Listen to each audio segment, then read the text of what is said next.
નમસ્કાર દોસ્તો, સ્વાગત છે આપ સર્વનું તમારી પોતાની YouTube channel ocean coaching classes પર. મિત્રો, આજે આપણે ધોરણ 6ની જે સ્વ અધ્યયન પોથી છે તે સ્વ અધ્યયન પોથીના ભાગ 6ની અંદર આપણને જે સામાજિક વિજ્ઞાન વિષયનો પાઠ નંબર 8 આપેલો છે, ભારત વર્ષની ભવ્યતા, તેનું સંપૂર્ણ સોલ્યુશન આપણે આ વિડીયોની અંદર જોવાના છીએ. મિત્રો, આપણી આ ચેનલ ઉપર ધોરણ 6ના સામાજિક વિજ્ઞાન સહિતના દરેક વિષય જે છે તેના દરેક પાઠના સોલ્યુશનના વિડીયો અને પીડીએફ મુકાઈ ચૂક્યા છે, અને એ પણ એકદમ કલરફુલ ફોન્ટની અંદર બીજી કોઈ પણ જગ્યાએ તમને જોવા નહીં મળે એવી રીતે સંપૂર્ણ અને સચોટ સોલ્યુશન સાથે મુકાઈ ચૂક્યા છે. આ વિડીયોની લિંક તમારા તમામ દોસ્તો મિત્રો સુધી શેર કરી દેજો. આપણી આ ચેનલને સબસ્ક્રાઇબ કરી દેજો, જેથી કરીને તમને ધોરણ 6ના દરેક વિષયના દરેક પ્રકારના જે વિડીયો છે તેના સોલ્યુશન છે તમને મળતા રહે. પછી તે એકમ કસોટીઓ હોય, તમે સ્વ અધ્યયન પોથીઓ હોય, તે પ્રથમ દ્વિતીય સત્રાંત પરીક્ષા હોય કે કોઈ પણ પ્રકારનું મટીરિયલ તમારે જોઈતું હોય તો અહીંયાથી તમને ઉપલબ્ધ થઈ જશે. પરંતુ મિત્રો, આપણી આ ચેનલને સબસ્ક્રાઇબ કરવાનું ભૂલશો નહીં. ચાલો, ત્યાર પછી આપણે જોઈએ પ્રશ્ન નંબર એટલે કે પાઠ નંબર 8, ભારત વર્ષની ભવ્યતા. તો જોઈએ આપણે સ્વાધ્યાયન પોથી ધોરણ 6 સામાજિક વિજ્ઞાન પાઠ નંબર 8 ભારત વર્ષની ભવ્યતા. એમાં પ્રશ્ન નંબર 1, નીચે આપેલા દરેક પ્રશ્નના ઉત્તર માટે આપેલા વિકલ્પમાંથી સાચો વિકલ્પ શોધી અને બોક્સમાં લખો. એમાં પહેલો સવાલ, ઉત્તર ભારતના ગામડાઓના વડા વિશે કયું વાક્ય યોગ્ય છે? તો જવાબ આવશે વિકલ્પ ડી, આપેલ તમામ. ત્યાર પછી બીજો સવાલ, નિદર્શન કલામાં નીચેનામાંથી શેનો સમાવેશ થાય છે? તો જવાબ આવશે વિકલ્પ સી, એ અને બી બંને. ત્રીજું, મહાભારત તો વેદવ્યાસ, રામાયણ તો ખાલી જગ્યા, તો જવાબ આવશે વાલ્મીકી ઋષિ. ચોથું, નીચે આપેલ કૃતિમાંથી કઈ કૃતિ કાલિદાસ દ્વારા રચિત છે? તો એમાં જવાબ આવશે વિકલ્પ બી, રઘુવંશમ. પાંચમો સવાલ, સમ્રાટ હર્ષવર્ધનના શાસનકાળ દરમિયાન ભારતમાં આવેલ ચીની મુસાફર કોણ હતા? તો જવાબ આવશે વિકલ્પ એ, યુ.એન. સ્વાંગ. છઠ્ઠો સવાલ, સુવ્યવસ્થિત નગર આયોજન એ કોની મુખ્ય વિશેષતા હતી? તો જવાબ આવશે વિકલ્પ ડી, હડપ્ય સભ્યતા. સાતમો સવાલ, ગાંધાર કલા એ કઈ બે કલા શૈલીનો સંગમ છે? તો જવાબ આવશે વિકલ્પ બી, ગ્રીક અને ભારતીય. આઠમો સવાલ, સ્તૂપોના મધ્યમાં શું રાખવામાં આવતું? તો અહીંયા જવાબ આવશે વિકલ્પ સી, ભગવાન બુદ્ધના શરીરના અવશેષો. ત્યાર પછી છે નવમો સવાલ, સાંચીનો સ્તૂપ ફરતે કાષ્ટ નિર્માણ કરવાનું કાર્ય કયા વંશના રાજાઓએ કરાવ્યું? તો અહીંયા જવાબ આવશે વિકલ્પ સી, શૃંગ વંશ.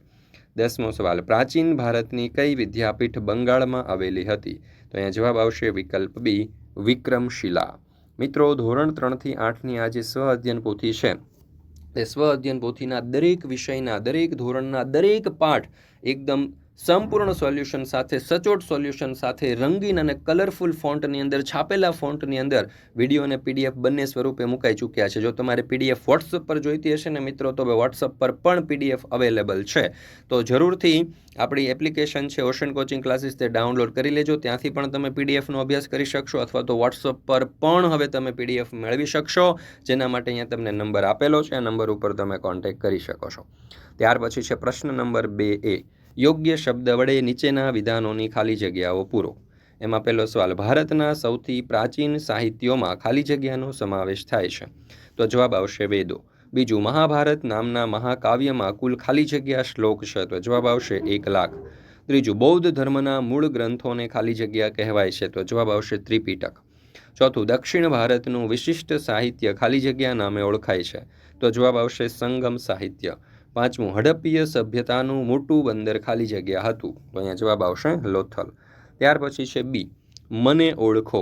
એમાં પેલું, પ્રારંભમાં જય સંહિતા નામે ઓળખાતો ગ્રંથ શું? તો જવાબ આવશે મહાભારત. બીજું, મારે ત્યાંથી આદિ માનવોએ દોરેલા 500 જેટલા ચિત્રો મળી આવ્યા છે?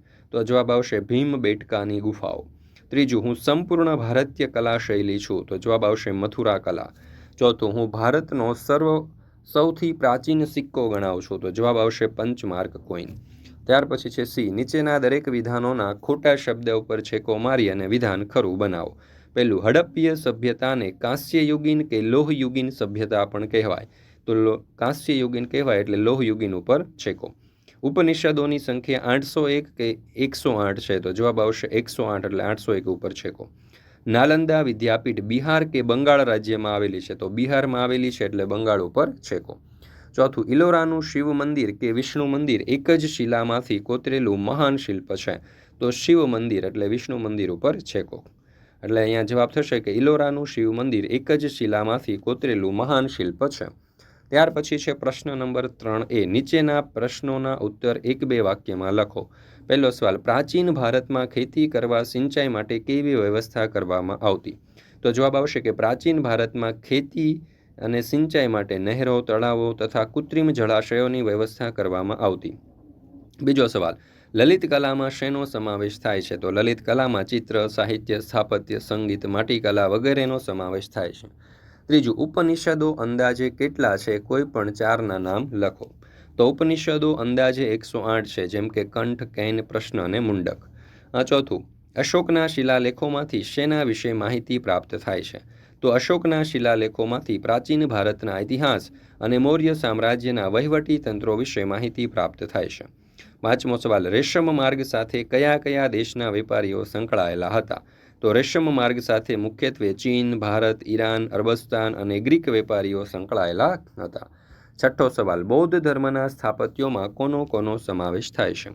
તો જવાબ આવશે બૌદ્ધ ધર્મના સ્થાપત્યમાં સ્તૂપો અને વિહારોનો સમાવેશ થાય છે. સાતમો સવાલ, શાહજી કી ડેરી સ્તૂપનું નિર્માણ કોણે કરાવ્યું હતું? તો જવાબ આવશે કનિષ્કે શાહજી કી ડેરી નામના સ્તૂપનું નિર્માણ કરાવ્યું હતું. આઠમો સવાલ, મહાન રસાયણશાસ્ત્રી નાગાર્જુન એ કઈ પ્રાચીન વિદ્યાપીઠના આચાર્ય હતા? તો જવાબ આવશે મહાન રસાયણશાસ્ત્રી નાગાર્જુને બિહારમાં આવેલા નાલંદા વિદ્યાપીઠના આચાર્ય હતા. નવમો સવાલ, શ્રવણ બેલગોડામાં આવેલી કઈ જૈન મૂર્તિ વિશ્વવિખ્યાત છે? તો શ્રવણ બેલગોડામાં આવેલી ગોમતેશ્વર જૈન મૂર્તિ વિશ્વવિખ્યાત છે. 10મું, કયું પ્રાચીન ચિત્ર ભારતીય સંસ્કૃતિનું ઘરેણું કહેવાય? તો પદ્મપાણીનું ચિત્ર એ ભારતીય સંસ્કૃતિનું ઘરેણું કહેવાય. ચાલો ત્યાર પછી છે બી, બંધ બેસતા જોડકા રચો. એમાં કૌટિલ્ય, તો એને જોડીશું વિકલ્પ સી, અર્થશાસ્ત્ર નામના ગ્રંથની રચના કરી હતી. કાલિદાસ, તો એને જોડીશું વિકલ્પ ડી. ઋતુ સંહાર પાણીની, તો એમને જોડીશું આપણે એ અષ્ટાધ્યાયી. હરિશેણને જોડીશું પ્રયાગ પ્રશસ્તિ અને બાણભટ્ટને આપણે જોડીશું હર્ષચરિતમ સાથે. મિત્રો, આજે આપણી ચેનલ છે તેને જરૂરથી સબસ્ક્રાઈબ કરી દેજો, ન કરી હોય તો, કારણ કે આપણી ચેનલ ઉપર તમને આજે તમે સ્વઅધ્યયન પોથીના વિડીયો જુઓ છો એ સ્વઅધ્યયન પોથી, એકમ કસોટીઓ, પ્રથમ દ્વિતીય સત્રાંત પરીક્ષાઓ અને તમામ પ્રકારનું જે સાહિત્ય જે છે તે એકદમ કલરફુલ ફોન્ટની અંદર છાપેલા અક્ષરોની અંદર આપવામાં આવે છે અને એકદમ સંપૂર્ણ અને સચોટ સાચું સોલ્યુશન જે તમને બીજી કોઈ પણ ચેનલ ઉપર નહીં મળે. તો જરૂરથી આપણી આ ચેનલને સબસ્ક્રાઈબ કરી દેજો. આ વિડીયો તમારા દોસ્તો મિત્રો સુધી પણ અવશ્ય શેર કરી દેજો અને આ સોલ્યુશનની PDF જો તમારે વોટ્સઅપ પર જોઈતી હોય તો પણ મેળવી શકો છો. નંબર તમને નીચે આપેલો છે. ચાલો, તો પ્રશ્ન નંબર 4A, નીચે આપેલા પારિભાષિક શબ્દોની સમજૂતી આપો. એમાં પેલું છે ધર્મેન્તર સાહિત્ય. તો જે સાહિત્યનું વિષય વસ્તુ ધર્મની બહારનું હોય તેવા સાહિત્યને ધર્મેન્તર સાહિત્ય કહે છે. તેમાં કાવ્યો, નાટકો, પ્રશસ્તિઓ, વ્યાકરણ ગ્રંથો અને સ્મૃતિઓનો સમાવેશ થાય છે. ત્યાર પછી છે સ્તૂપ. સ્તૂપો એટલે નાના ગુંબજ આકારનું સ્થાપત્ય. સ્તૂપની મધ્યમાં બુદ્ધના અવશેષોને દાબડામાં રાખવામાં આવતા. બુદ્ધ સાધુઓ આ સ્થળે ધ્યાન ધરતા. ત્યાર પછી છે ત્રીજું વિહાર.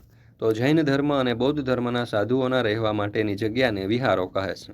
ત્યાર પછી છે બી, ટૂંકનોંધ લખો. વિદેશી મુસાફરોના વર્ણન. તો ભારતમાં સદીઓથી અનેક વિદેશી પ્રવાસીઓ આવતા રહ્યા છે, જેમણે પોતાના ભારત પ્રવાસના વર્ણનો લખ્યા. તેમની આ પ્રવાસ નોંધોમાંથી ભારતીય સંસ્કૃતિ અને પ્રજાજીવનની માહિતી મળે છે. ગ્રીક એલ્ચી મેગસ્થનીસ ઇન્ડિકા નામનો એક ઉત્કૃષ્ટ ગ્રંથ લખ્યો છે, જેમાં મૌર્ય યુગ વિશે આપણને માહિતી પ્રાપ્ત થાય છે. એ જ પ્રમાણે ગ્રીક નાવિક ટોલેમીએ ભૂગોળ વિશે લખેલા ગ્રંથમાં ભારતના બંદરો વિશે માહિતી મળે છે. ચંદ્રગુપ્ત દ્વિતીયના સમયમાં આવેલ ચીનના મુસાફર ફાહિયાન અને સમ્રાટ હર્ષવર્ધનના સમયમાં આવેલ ચીની મુસાફર યુએન સ્વાંગે તાત્કાલિક ભારતીય સમાજ જીવન, શાસકો અને સંસ્કૃતિનું અદ્ભુત ચિત્રણ કરેલું છે. ત્યાર પછી છે પ્રશ્ન નંબર 5, નીચે આપેલા ભારતના રેખાંકિત નકશામાં પ્રાચીન સમયના સ્થળો દર્શાવો. સાંચીનો સ્તૂપ, નાલંદા વિદ્યાપીઠ, વલ્લભી વિદ્યાપીઠ, વિક્રમશિલા અને ઓદંતપુરી અને ઇલોરાની ગુફાઓ. ચાલો, તો અહીંયા આપણે જોઈએ તો સર્વપ્રથમ વલ્લભી વિદ્યાપીઠ અહીંયા ગુજરાતમાં, ત્યાર પછી ઇલોરાની ગુફાઓ, અહીંયા છે સાંચીનો સ્તૂપ, અહીંયા છે નાલંદા વિદ્યાપીઠ, અહીંયા છે વિક્રમશિલા અને ઓદંતપુરી. ત્યાર પછી છે પ્રશ્ન નંબર 6, માંગ્યા મુજબ નીચે આપેલ પ્રવૃત્તિ કરો. પહેલું, વિવિધ ધર્મના ધર્મગ્રંથો અને અન્ય ધાર્મિક ગ્રંથોની યાદી બનાવો. તો હિન્દુ ધર્મ તો ભગવદ્ ગીતા, મુસ્લિમ ધર્મ તો કુરાન, ખ્રિસ્તી ધર્મ તો બાઇબલ, શીખ ધર્મ તો ગુરુ ગ્રંથ સાહેબ, બૌદ્ધ ધર્મ તો ત્રિપિટક. આ ઉપરાંત રામાયણ અને મહાભારત જેવા અન્ય ધાર્મિક ગ્રંથો પણ છે. બીજો સવાલ, કેટલાય વિદેશી યાત્રીઓ પ્રાચીન ભારતમાં મુલાકાતે આવ્યા હતા. તેઓ ભારતમાં શા માટે આવ્યા હશે તે અંગે તમારા વિચારો લખો. તો આ મુસાફરોને ભારતની સભ્યતા, સંસ્કૃતિ, રાજકીય પરિસ્થિતિ, આર્થિક પરિસ્થિતિઓ અને ભૌગોલિક બાબતોની જાણકારી પ્રાપ્ત કરવી હશે. ત્રીજો સવાલ, નીચેના શબ્દ ચોરસમાં કેટલાક ધાર્મિક અને ધર્મેન્દ્ર સાહિત્યોના નામ છુપાયેલા છે અને આપણે શોધવાના છે. તો સર્વપ્રથમ જોઈએ તો અહીં અર્થશાસ્ત્ર છે, સામવેદ છે, મેઘદૂતમ છે, મનુસ્મૃતિ છે, યજુર્વેદ છે, આગમ ગ્રંથો છે, અષ્ટાધ્યાયી છે. ત્યાર પછી આપણે આગળ જોઈએ તો મહાભારત છે, રઘુવંશમ છે, મિલિંદ પન્હો છે અને ત્રિપિટક છે. ચાલો તો એમાં આપણે આ નામોના અહીંયા લખી દઈએ તો આ પ્રમાણે લખી શકીએ: અર્થશાસ્ત્ર, ત્રિપિટક, આગમ ગ્રંથો, અષ્ટાધ્યાયી, મહાભારત, મિલિંદ પન્હો, મનુસ્મૃતિ, સામવેદ, યજુર્વેદ, રઘુવંશમ અને મેઘદૂતમ. મિત્રો અહીંયા આપણે આજે ધોરણ 6ના સામાજિક વિજ્ઞાન વિષયનો પાઠ છે તે પૂર્ણ કરીએ છીએ. ફરી મળીશું મિત્રો આપણે ધોરણ 6ના સામાજિક વિજ્ઞાન વિષયની સ્વઅધ્યયન પોથીના એક નવા પાઠના સંપૂર્ણ સોલ્યુશન સાથે. મિત્રો આ સ્વઅધ્યયન પોથીનો વિડીયો જો તમને પસંદ આવ્યો હોય તો લાઇક કરવાનું, તમારા મિત્રો સાથે શેર કરવાનું અને સરસ મજાની કોમેન્ટ આપવાનું ભૂલશો નહીં. અને સાથે સાથે આ જે વિડીયો છે તમારા તમામ દોસ્તો અને મિત્રો સુધી અવશ્ય શેર કરી દેજો, જેથી કરીને આ વિડીયો જે છે તે તમામ મિત્રો દોસ્તો જોઈ શકે અને તેઓ સારી રીતે અભ્યાસ કરી શકે.